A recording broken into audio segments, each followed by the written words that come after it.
Hi everyone, this is Wayne Rivers at Performance Construction Advisors, where we build better contractors. This week I want to talk about how to meet a leader's toughest challenge, which is layoffs.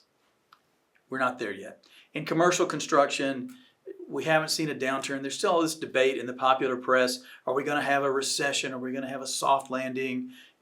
What is the Fed going to reduce interest? All of this uncertainty is out there.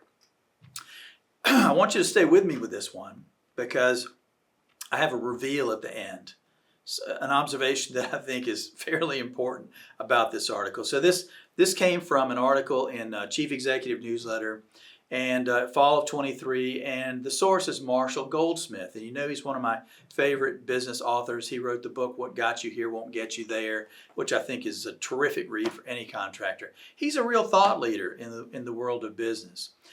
Before we go deeper, don't forget about boot camp, August in Denver. Contact Charlotte for more information. Now, what about this is important to you?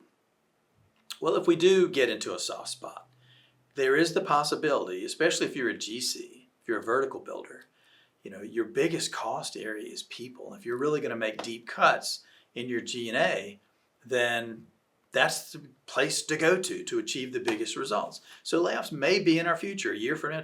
We don't know. We don't know, but we have to think about it realistically. Okay, what does Goldsmith advise? He says, number one, make a list of your most valuable contributors. This doesn't mean your highest paid employees. It means people that really add value to your organization.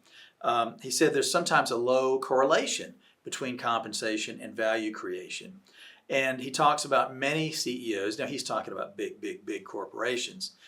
Many CEOs don't really know who their top contributors are. And they have to do some homework in order to find that out. Once you've made that list, number two, communicate to these people that you value their work and you want to keep them. That's pretty basic. He said that half the best people who left their employers had no idea that the leaders of the business thought they were important.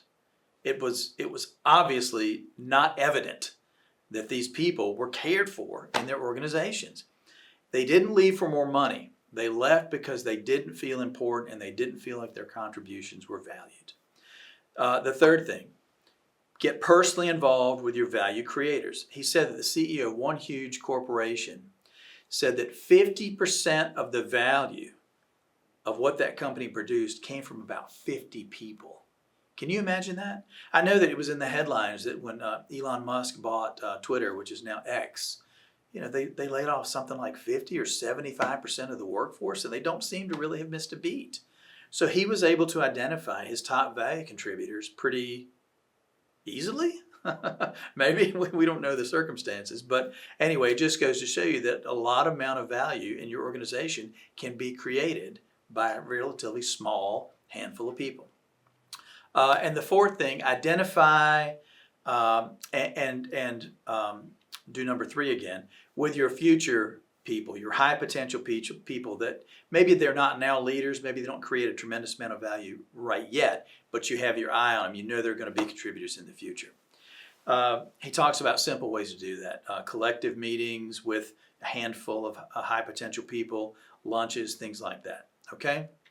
Now, what's my observation on all this? Is this good advice? Yeah, I think it is good advice. It makes sense to me.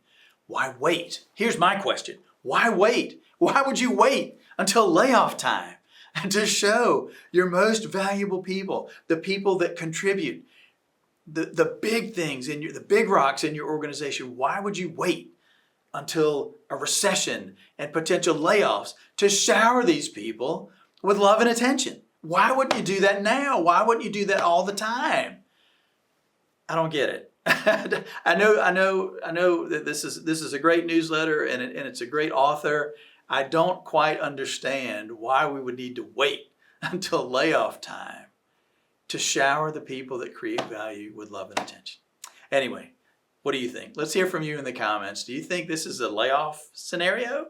Or what do you think about the economy, this idea of the four things of making sure that your people feel welcome? What do you think? Let's hear from you in the comments. This is Wayne Rivers at Performance Construction Advisors, where we build better contractors.